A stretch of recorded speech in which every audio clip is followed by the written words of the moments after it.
Hello, hello, hello. I'm here. Hello, everybody. I'm here to go ahead and continue off reading the 15 point blackmail political agenda, um, brought together by sorry, brought together by Dr. Hasan Johnson and a host of noteworthy contributors. And again, those contributors are BGF's Ipmore, Adam Ipmore, David Williams, Stuart D. Knight, Tristan J., Brian M., Chief of the South, Dennis Burley, and Charles Ruff. So shout out to those guys who helped contribute to this, along with Dr. Jason Johnson, to bring this whole thing together and get voice black men. First, we did the number one, the huge one right there. It was a lot. Um, for the champ number one, family court reform, and now we're on number two. I'll do a few here before I head off, and without ado, let's go ahead. Number two, education. Educational systems play a huge role in influencing black boys and men from preschool through graduate school. Yet the discrimination and underdevelopment they experience at the hands of teachers, practices, and administrative bureaucracy, and educational policies that do a great deed disservice to the supposed mission to educate black males.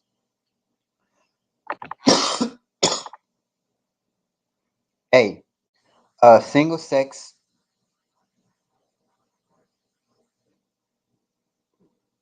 pedagogy and institutions. We about to look that up. Hold that thought. Sorry, sorry, everybody. Small detour. Small detour. Okay, it's pronounced pedagogy. The method and practice of teaching, especially as an academic subject or theoretical concept. So, pedagogy, yep, it's pronounced pedagogy, ladies and gentlemen. For those who didn't know that, if I'm the only one, look, I'll take the loss. But single sex pedagogy and institutions. As there is documentation to suggest that black boys perform better in all male environments, particularly under male teachers, it is proposed that boys be educated in environments that are all male, preferably black and rooted in a pedagogy that seeks to improve their performance by prioritizing their history, culture, and gender. B. Uh, Preparatory reading, STEM educational support. And STEM is science, technology, engineering, and math. I believe that's what STEM stands for. Um, 10% of city, state, and federally targeted resources for incarceration be diverted to educational after-school programs for ADOS boys, and that's American descendants of slaves. Um, I'm not gonna put in the other one there just out of respect, so you didn't put it in there. But ADOS boys. Even funds earmarked for special education can be used to draft male college level teaching assistants to create an all male educational support structure. Also provide tax breaks for private companies who may philanthropically, um, philanthropically, philanthropically, through the use of philanthropy, donate materials, tech, etc. Lastly, cable internet companies be incentivized by federal tax policy to provide free high-speed internet. C. Single-sex education. Shouldn't should include curricula that accommodates the learning style of young boys. Uh, route learning styles may be insufficient. Route learning. What? Okay.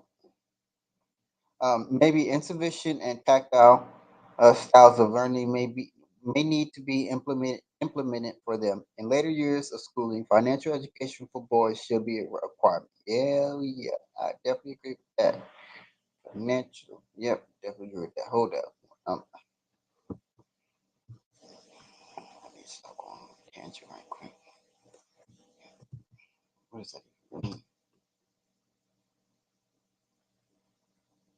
Rote learning is memorized of information based on repetition.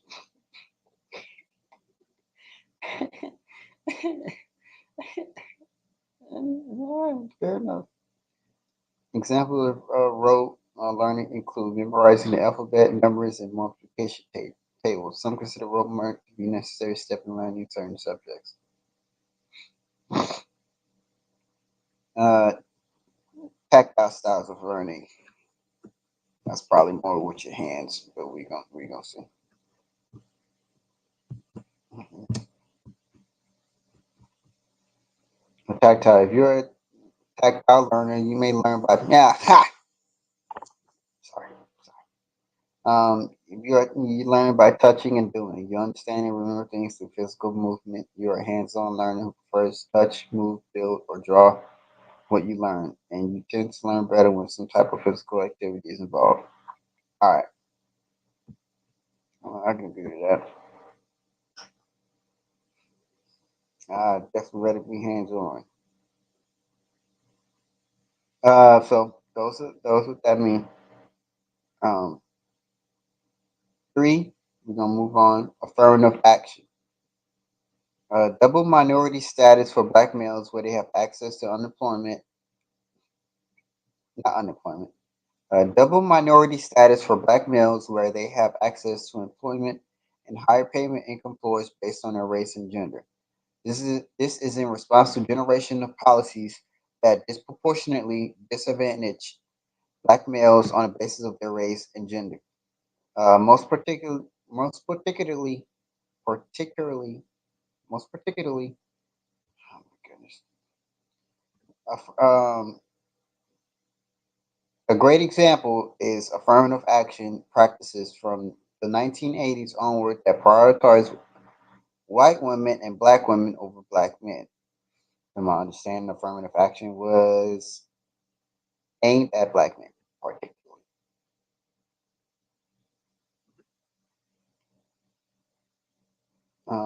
Number four, let me make sure I ain't muted yet. I'm not muted yet. You guys still hear me? Yeah, I think you guys can still hear me. We're gonna go down to number four, targeted homelessness programs. Especially post incarceration, black men should be prioritized for housing as they are most often turned away despite having housing vouchers. Consequently, as Black America constituted half of America's homelessness pre COVID and remain disproportionately homeless, the majority of the homeless across race tend to be male. This makes black males the most susceptible group to homelessness.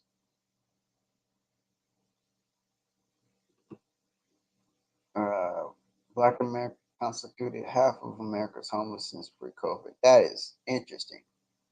Well, I mean, I guess if we're gonna do an anecdotal example of that, I walk to work damn near every day.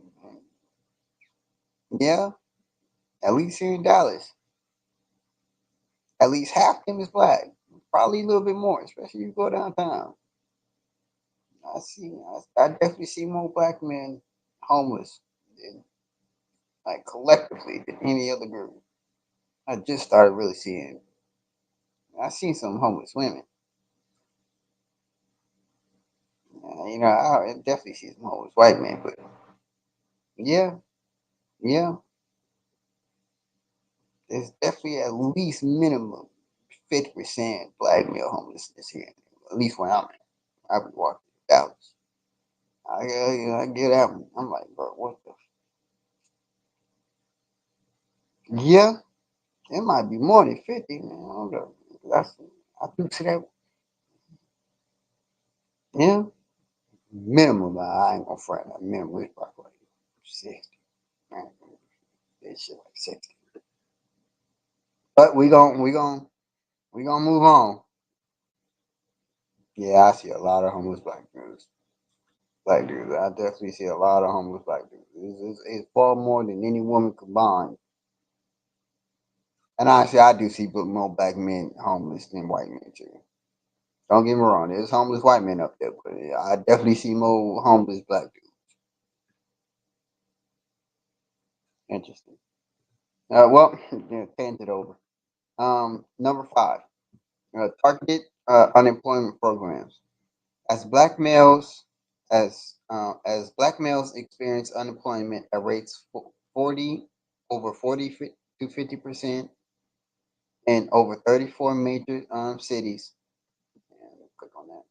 Prior to COVID, that's prior. They need advocacy and policy that prioritizes their employment on both racial and gender grounds.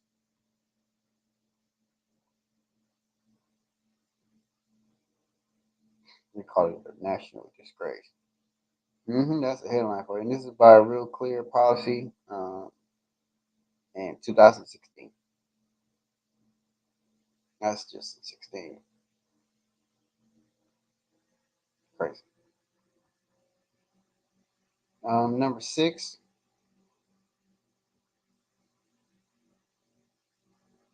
I think I'm gonna stop on number six.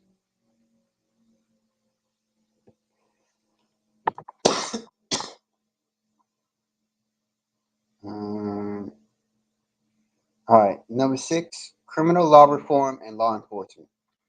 Law enforcement has historically barred black males from justice, while at times being the source of injustice for black men. A. Criminal sentencing reform. Black men should be arrested and sentenced to no greater degree than any other members of any race who committed the same crimes. B. Licensing law enforcement. Law enforcement professionals have a revocable license that can be permanently stripped to keep them out of the profession, like lawyers, doctors, etc. Police are protected under the ruling of police protection from incriminating information or keeping their job. Can save plenty of black men anonymous. That's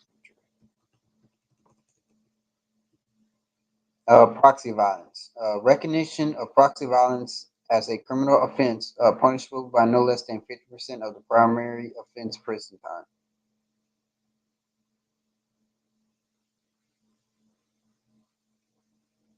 D. Qualified immunity. Often negotiated into union contracts, the qualified immunity is a legal principle that grants government officials, especially law enforcement, performing discretionary functions immunity from civil suits unless the plaintiff shows that the official violated clearly established statutory or constitutional rights of which a reasonable person would have known. E. Jury nullification. Jury nullification, U.S. I guess in the U.S. Generally occurs when members of a criminal trial by jury believe that a defendant is guilty, but choose to acquit the defendant anyway. Because the jurors consider the law itself is unjust, that the prosecutor has misapplied the law in the defendant's case, or that the potential punishment for breaking the law is too harsh. Some juries have also refused to convict due to their own prejudices in favor of the defendant.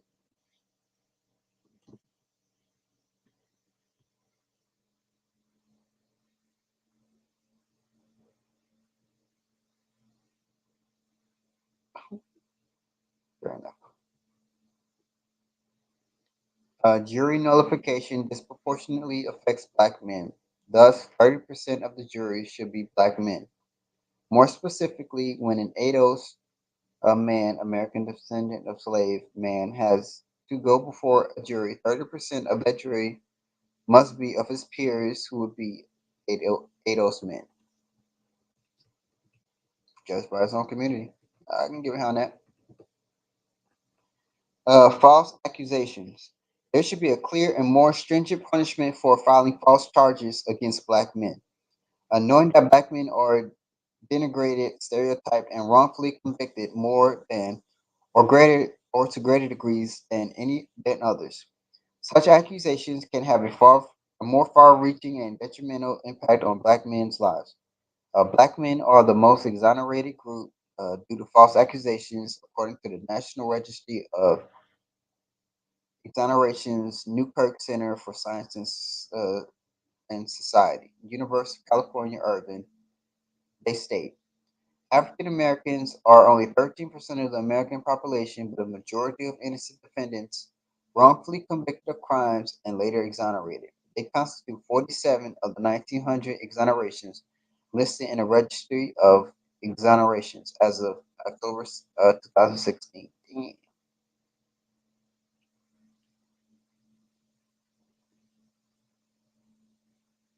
Dang, that's been 4 times.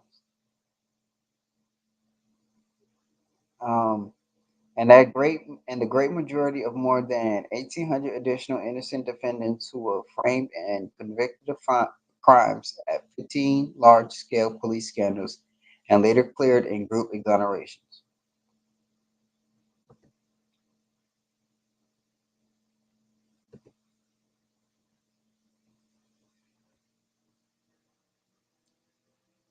And here's PDF for that. And you guys can download all of that.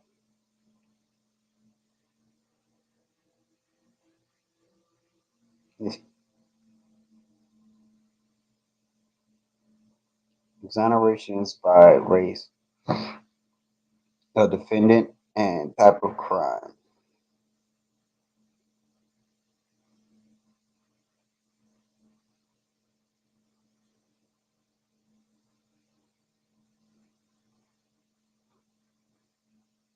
Yeesh. That's crazy.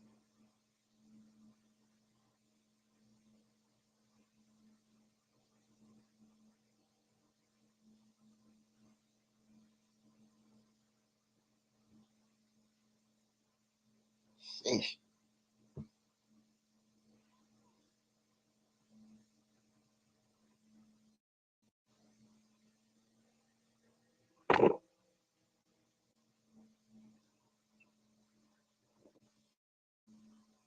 Yeah, sorry. I can't read that because I don't have a thingy. Oh, I've reached my limit of free articles. I've read too much for New York Times. All right, but that'll be the article. If you guys can read that, go ahead. Let's go ahead and exit out some of these. Let's see. So, thus whimsically dangerous charges and questionable, unreliable evidence, or no evidence at all, should be harshly dealt with to dissuade others from repeating this act against an already vulnerable population. G. Minimum age of criminal responsibility. The minimum age of criminal responsibility in the U.S. raised to at least 18 years of age. Most states do not have a lower age limit to where a person can be charged, prosecuted, sentenced, etc. for a statutory offense. The states that do specify an age floor mostly range between 7 and 10 years old of age. Such illegal precedents contribute greatly to criminalization of black boys. Here are all examples of that. Let me see something.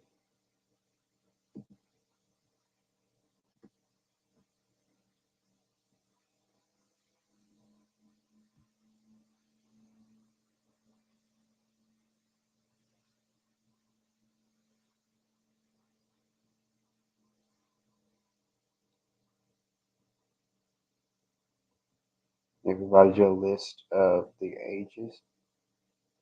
and the countries.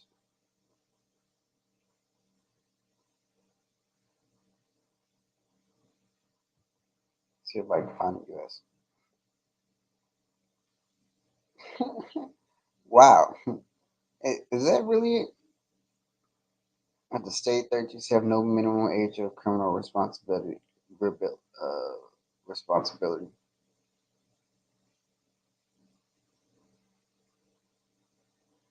All right. I think the United States is the only one where it says vary by state, varies by states.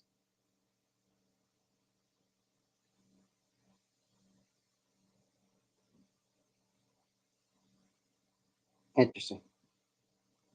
All right, so that's that, and here's the boundaries, delinquency age boundaries, 15 years, recent changes, and this is by juvenile justice geography, not just Wikipedia. And same again,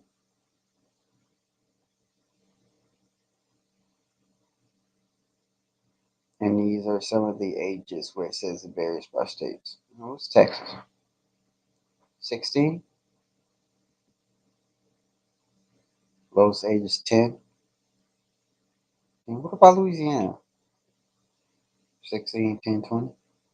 Huh. Okay. So that's that. Let's move on. H. In law enforcement collaboration. This prohibits state and local officers from using federal databases to search for prior criminal records when in the process of questioning or apprehending a black male. Officers more often than not decide their level of aggression based on one's alleged prior history.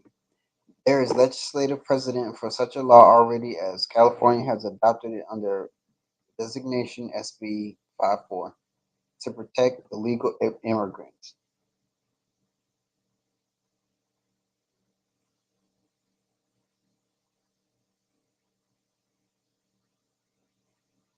Interesting. All right. I'm gonna let you guys go ahead and um, open those articles from here on. End arbitrary stop and frisk.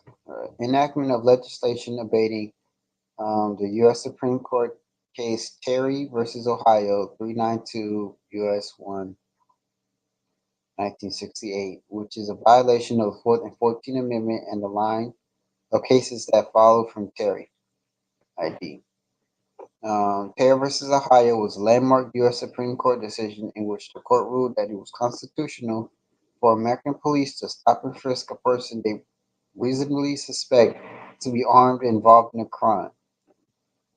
Specifically, the decision held that a police officer does not violate the Fourth Amendment to the U.S. Constitution's prohibition on unreasonable searches and seizures when questioning someone, even though the officer lacks probable cause to arrest the person. So long as the police officer has a reasonable suspicion that the person is committing or is about to commit a crime. The court also ruled that the police officer may perform a quick surface search of the person's outer clothing for weapons if they have reasonable suspicion that is the person stopped is armed and presently dangerous. This reasonable suspicion must be based on a specific or articulable facts and not merely based on an officer's hunch.